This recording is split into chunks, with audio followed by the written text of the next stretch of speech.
जय गुरुदेव। जय गुरुदेव। नाम किसका? प्रभु का। प्रभु का पावन नाम। जय गुरुदेव। बाबा जी का कहना है शाकाहारी रहना है। शाकाहारी हो जाओगे, बीमारियों से बच जाओगे। क्या खाने से हुए खराब? अंडा मछली मांस शराब। क्या खाने से होगी भलाई? साग सब्जी दूध मलाई। हाथ जोड़कर विनय हमारी, हो जाए सब शाकाहारी। बाबा जी की अर्जी है, आगे आपकी मर्जी है। जय गुरुदेव। जय गुरुदेव।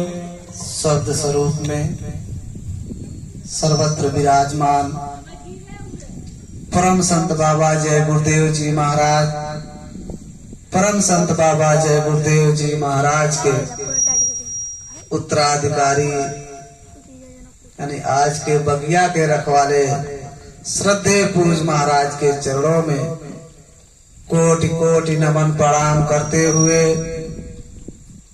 यहाँ उपस्थित सभी सत्संगी धर्म प्रेमी भाई बहनों को सादर जय गुरुदेव। प्रेमी भाई बहनों, बड़ा सौभाग्य है जो आज हमें आपको ऐसा अवसर प्राप्त हुआ।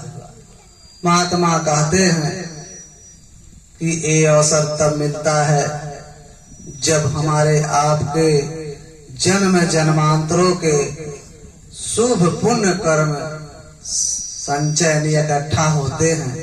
बुरा कर्म नहीं, अच्छा कर्म जब इकट्ठा होते हैं तब हमें आपको ऐसे सत्संग सुनने का अवसर प्राप्त होता है।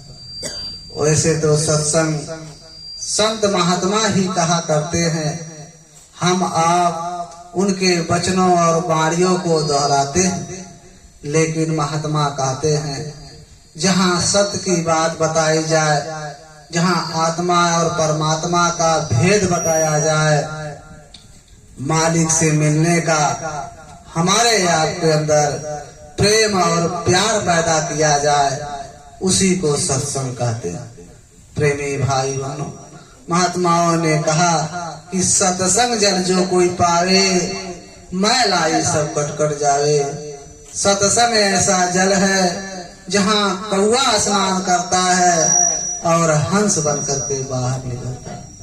ठीक उसी प्रकार से ये हमारे आपके जो मन है, ये मन जन्म जन्मांतरों से बुरे खोटे कर्मों के कारण ये मैला कुचैला हो गया है, यानी ये हंस से कौए के समान हो गया है।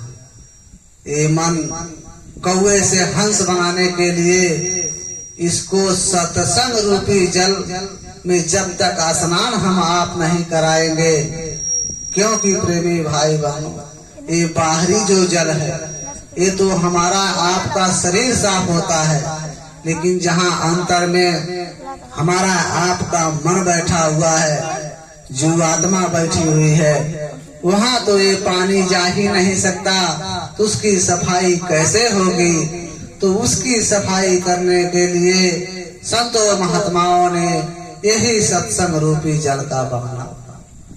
यही सत्संग रूपी जल ऐसा है जब इससे हम आप अपने मन को नहलाएंगे धुलाएंगे। कहने का मतलब जब हम आप सत्संग को सुनेंगे, उस पर अमल और विचार करेंगे, चिंतन करेंगे, तब ये हमारा आपका मन निर्मल और स्वच्छ होगा। प्रेमी भाई बहन, इसीलिए महात्माओं ने कहा कि सत्संग सुनना बहुत जरूरी है। जब तक हम आप सत्संग नहीं सुनेंगे, अब हम आप ये सोचते हैं कि भाई क्या सत्संग सुना जाए, वैसे हम भगवान का भजन करेंगे। अरे बच्चे को हम आप यदि ज्ञान हासिल कराना चाहते हैं तो हम आप विद्यालय में भेजते हैं। जब वो विद्यालय में जाता है तब मास्टर साहब जब पढ़ाते हैं तब वो बच्चा पढ़ पाता है। यदि हम ये सोच ले कि बच्चे को विद्यालय ना भेजा जाए, घर पे ही रख दिया जाए, पुस्तक ला दिया जाए तो बच्चा होशियार हो जाएगा, ऐसा संभव नहीं। क्योंकि वही पुस्तक जब मास्टर साहब पढ़ाएंगे, उनके मुखार बिंदु से जब वो निकलेगा तो बच्चा सारा सवाल समझ जाएगा। लेकिन यदि अपने मन से वो पढ़ लिख करके होशियार बनना चाहे तो कभी संभव नहीं। ठीक उसी प्रकार से यदि हम आप ये सोच ले कि भाई बिना सत्संग के, बिना संतों महात्माओं के हम भगवान का भजन कर लेंगे, भक्ति कर लेंगे, तो प्रेमी भाई बहन, जब ये संसार का विद्या नहीं संभव है तो परमार्थ का विद्या कैसे संभव हो सकता। इसीलिए जब सत्संग ही पढ़ाई है, जब हम आप सत्संग को सुनेंगे तो समझे हम परा विद्या यानी अध्यात्म विद्या की पढ़ाई शुरू कर दी, तब हमारा आपका मन लगेगा भगवान के भजन और भक्ति में। अरे प्रेमी भाई बहन, वास्तव में विचार किया जाए तो जब तक हम आप इस मनुष्य शरीर में बैठे हुए हैं तब तक ये बाल बच्चे, ये नाते रिश्तेदार, ये सगे संबंधी, ये कुटुंब परिवार वाले, ये सब अपने दिखाई देते हैं। और हम आप इन्हें अपना बनाने के लिए इतना अथक परिश्रम करते हैं, यानी यूं कह लो कि चोरी ठगी बेईमानियां भी कर लेते हैं। लेकिन महात्मा कहते हैं एक समय ऐसा आता है जब हमारे आपके शरीर से प्राण निकलेगा, यानी शरीर से जब संबंध छूटेगा तो प्रेमी भाई बहन, इन दुनिया वालों से भी नाता टूट जाएगा। नाते रिश्तेदार, सगे संबंधी, ये कुटुंब परिवार वाले, सबसे नाता टूट जाएगा। जय गुरुदेव। थोड़ा आवाजिया कम कर दीजिए। अंतिम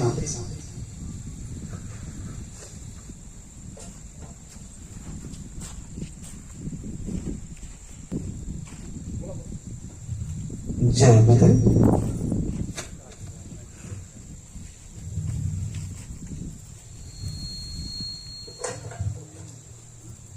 जय गुरुदेव। जय गुरुदेव। प्रेमी भाई बहनों, इस शरीर से भी संबंध जब टूटता है तो दुनिया वालों से भी संबंध टूट जाता है।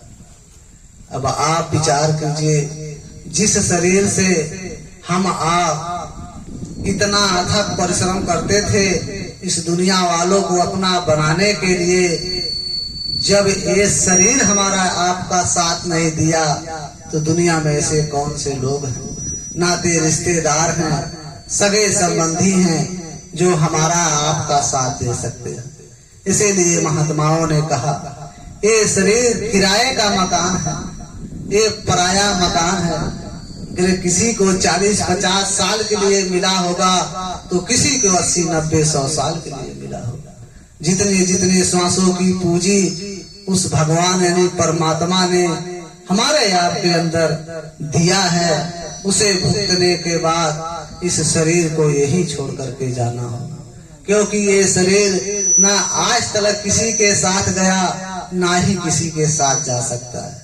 तो महात्माओं ने कहा अरे भाई, कम से कम अपनी जीवात्मा के कल्याण के लिए कुछ थोड़ा बहुत काम कर लो। क्या काम करना है? अरे ना इस शरीर को इतना दुख देना कि ताकि हमारा आपका ख्याल यानी ध्यान, भक्ति भाव उस मालिक का कर ना सके, ना इतना सुख देना इस शरीर को ताकि हमारा आपका याद उस परमात्मा का ना आए। कहने का मतलब यह है कि वह मालिक ने जो हमें आपको ये मनुष्य शरीर दिया है केवल भजन भक्ति करने के लिए दिया हुआ है। लेकिन हम दुनिया के जीव इस मनुष्य शरीर को पा करके इतने अहंकार, इतने दूर में रहते हैं कि इंसान को इंसान नहीं समझते। अरे ये शरीर इसी मिट्टी में मिल करके खाक हो जाएगा, आग में सुपुत्र होकर के जल करके राख हो जाएगा। अरे प्रेमी भाई बहन, हमारा आपका प्राण निकलने नहीं पाता है, उसके पहले वो धर्मराज के कचहरी पे जो यमराज बैठा है वो दूसरा हमारे आप के लिए शरीर निर्माण करके रख देता है। जब हमारा आपका उस धर्मराज के कचहरी में कर्मों का हिसाब होता है, जो जिसका जैसा कर्म रहता है उसी अनुसार फिर हमें आपको ले जा करके वहां डाल देता है। ऐसा नहीं कि आज मनुष्य शरीर पाए हैं तो फिर हमें मनुष्य मिलेगा, एक कदाप नहीं हो सकता। क्योंकि इतिहास है आपके सामने, द्वापर के समय, महाभारत का जब समय था, तब उस समय अर्जुन ने कृष्ण से कहे थे कि हे प्रभु, आप थोड़ा हमें समझा दीजिए। तब उसी समय कृष्ण ने अर्जुन से बताए कि ठीक है, देखो अर्जुन, जो सामने ये चींटा जा रहा है, ये कई बार इंद्र बन चुका है। अब विचार करो, स्वर्गों का राजा कर्मों के अनुसार चींटा बन सकते हैं, तो हमारी आपकी क्या गति हो सकती है। इसीलिए संभव नहीं है, ऐसा कोई कर्म नहीं कर रहे हैं जो हम आप दोबारा मनुष्य शरीर पा जाए। क्योंकि हम आप इस संसार में केवल बुरे खोटे काम, यही जो दुनिया बनाने का है, दुनिया बनाने के चक्कर में हम आप क्या ना क्या कर दे रहे हैं, शरीर से कितना अपराध कर दे रहे हैं। तो बताओ कैसे मनुष्य शरीर मिले। ये मनुष्य शरीर बड़े सौभाग्य से मिलता है। जब हमारे आप के बहुत बढ़िया कर्म बनते हैं, तब ये अवसर दिया जाता है कि भाई दोबारा दे दिया जाए, ताकि फिर ये भगवान का भजन भक्ति करके उस अपने घर अपने वतन चले जाए। प्रेमी भाई भाई, इसीलिए महात्माओं ने कहा कि ये संसार कागज की पुड़िया, भूत पड़े गुर जाना है। कहे कबीर सुनो भाई साधो, सतगुरु नाम ठिकाना। यह संसार कागज के पुड़िया के समान है। जिस प्रकार कागज के पुड़िया पे पानी डालो वो अखुड़ जाता है, ठीक उसी प्रकार से हमारा आपका जीवन का कोई ठिकाना नहीं है। जब तक हम आप शरीर में हैं तब तक ये संसार है, लेकिन जब इस शरीर से प्राण निकला, इस शरीर से जितना हम आप सुख आराम ढूंढ रहे हैं, ये सब खत्म हो जाएगा। यानी ये संसार जो हमने बनाया वो खत्म हो जाएगा। फिर कहीं और हम आप जाकर के किसी योनि में किसी कीड़े मकोड़े कुत्ते बिल्ली में जन्म लेंगे कर्मों के अनुसार, फिर वो दुनिया वो दूसरा रचना हो जाएगा। क्योंकि हमारा आपका दुनिया और है, हम आप दूसरे दुनिया में घूम रहे हैं, कुत्ते बिल्ली दूसरे दुनिया में अपने में घूम रहे हैं। उनका भी एक समूह है, उनका भी एक स्टेज है, हमारा आपका भी एक स्टेज है। उसी प्रकार से महात्माओं ने कहा कि झूठी काया झूठी माया, झूठा मन रहा लुभाए। ये जो काया है, महात्माओं ने दर्शाया काया का मतलब ये शरीर ये झूठा है। क्योंकि ये शरीर न आज तक किसी के साथ गया, ना ही किसी के साथ जा सकता है। तो आप विचार करो, जो सामान हमारे आपके साथ जाने वाला नहीं है वो तो झूठा ही है। तो महात्माओं ने इसको झूठा सारा, झूठी माया, यानी ये धन दौलत रुपया पैसा, ये महल अटारी बंगले गाड़ी, ये जमीन जायदाद, यानी ये दोनों आंखों से जितनी दुनिया दिखाई दे रही है ये सब झूठे हैं। क्योंकि झूठे हैं, जिस समय शरीर से प्राण निकलेगा उस समय दुनिया जो दोनों आंखों से हम आप देख रहे हैं, ये दुनिया साथ जाने वाली नहीं है। जब ये शरीर नहीं साथ जाएगा, जिस आंख से हम दुनिया देख रहे हैं, जब ये आंख हमारे आपके साथ नहीं जाएगा, तो आप विचार करो, ये सब झूठे। अरे जमीन जायदाद, अरे हमारे आपके जो बूढ़े बुजुर्ग थे उनके नाम थे, जब वो यहाँ से चले गए, ले करके नहीं गए, तो फिर हमारे आपके नाम चढ़ गया। फिर हम चले जाएंगे, किसी और का नंबर आएगा, यही सिलसिला चलता रहेगा, लेकिन साथ जाने वाला नहीं। प्रेमी भाई बहन, इसीलिए महात्माओं ने कहा यह संसार का एक सुई का नोक के बराबर ऐसा कोई सौदा नहीं है कि जो हम आप अपने साथ लेकर के जा सकते हैं। उस समय हमारे आपके साथ वही जाएगा जो हम आप इस मनुष्य शरीर को पा करके जो अच्छे बुरे कर्म किए होंगे वही साथ लेकर के जाएंगे वहाँ धर्मराज के कचहरी में। वहाँ फैसला वही सुनाया जाएगा। वहाँ आपसे हालचाल नहीं पूछा जाएगा कि आप किस जात बिरादरी के हैं, किस कौम मजहब से आए हैं, आप डॉक्टर हो कि मास्टर हो, आप जज हो कि वकील हो, आप नेपाल से आए हो कि हिंदुस्तान से आए हो, ये सब वहाँ चर्चा नहीं होगा। वहाँ केवल आपके कर्मों का हिसाब होगा। जैसा आप कर्म किए होंगे उसी अनुसार आपको फिर 4 खान नरकों में 4 खान 84 लाख योनियों में आपको डाल दिया जाएगा। प्रेमी भाई बहन, यही बात आज हमारे आपके सामने महात्माओं ने कहा। हमारे आपके पहले भी बेचारे यहाँ से दुनिया से कितने चले गए, हमारे आपके रहते हुए भी बेचारे कितने चले गए। वो कहाँ गए होंगे, किस हालात में होंगे, वो आराम में होंगे कि तकलीफ में होंगे, इस पर हमने विचार नहीं। हमने विचार क्या किया? अरे कोई हमारे घर से चला गया यानी उसकी मृत्यु हो गई, चाहे पिताजी हो, चाहे बेटा हो, चाहे बेटी हो, चाहे माता हो, तो हम आप क्या करते हैं? मन की संतुष्टि करने के लिए जाते हैं छापा खाना पर, छपवा देते हैं एक शोक संदेश और लिखवा देते हैं कि मेरे पिताजी का स्वर्गवास हो गया, मेरे माताजी का स्वर्गवास हो गया। अब विचार करो, ये मान बढ़ाई के चक्कर में ये मन तो लिखवा देता है। अब पिताजी रात दिन दारू मांस मदिरा शराब खाते हो, चोरी डकैती करते हो, खून कत्ल करते हो, अब मरने के बाद स्वर्ग चले गए। तो जब सब के सब स्वर्ग ही चले जाएंगे तो नर्क किस लिए बनाया गया है?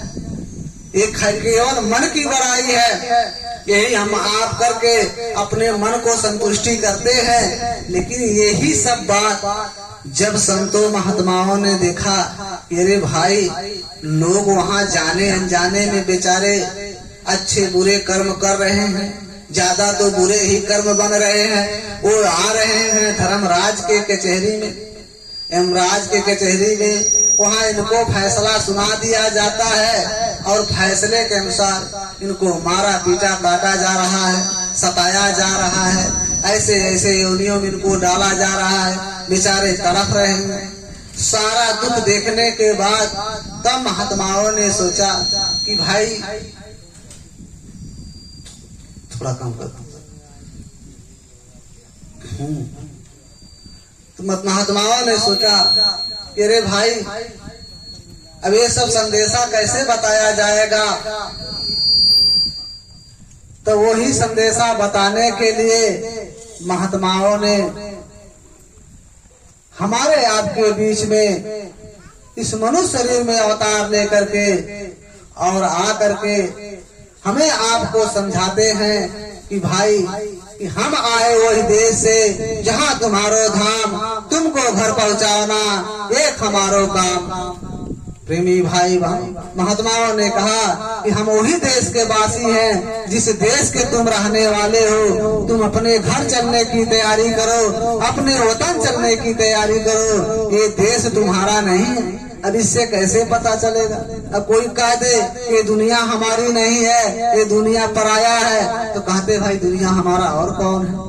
देखो प्रेमी भाई, ये दुनिया अपना होता, ये देश अपना होता तो हम आप कभी मरते नहीं, कभी बुढ़े नहीं होते, कभी बीमार नहीं होते, कभी अपने घर से भगाए नहीं। कोई आदमी अपने घर से भगाया नहीं जाता है, वो अपने घर में आराम से रहता है। लेकिन हमारी आपकी गति क्या है? किसी को कोई ठिकाना नहीं। कोई 5 बरस में चला गया, कोई 10 बरस में, कोई 20, कोई 40, कोई 100 बरस में, सबको यहाँ से जाना है। कोई ऐसा इंसान नहीं है। इतने प्रेमी जन बैठे हो, यदि किसी से पूछ लिया जाए कि आप सुखी हैं तो कोई नहीं कहने वाला है। कोई कहेगा मैं बाल बच्चों से दुखी हूँ, कोई कहेगा धन दौलत से, कोई कहेगा शारीरिक से, यानी अनेक प्रकार के दुख कोई ना कोई उनको घेरा हुआ है।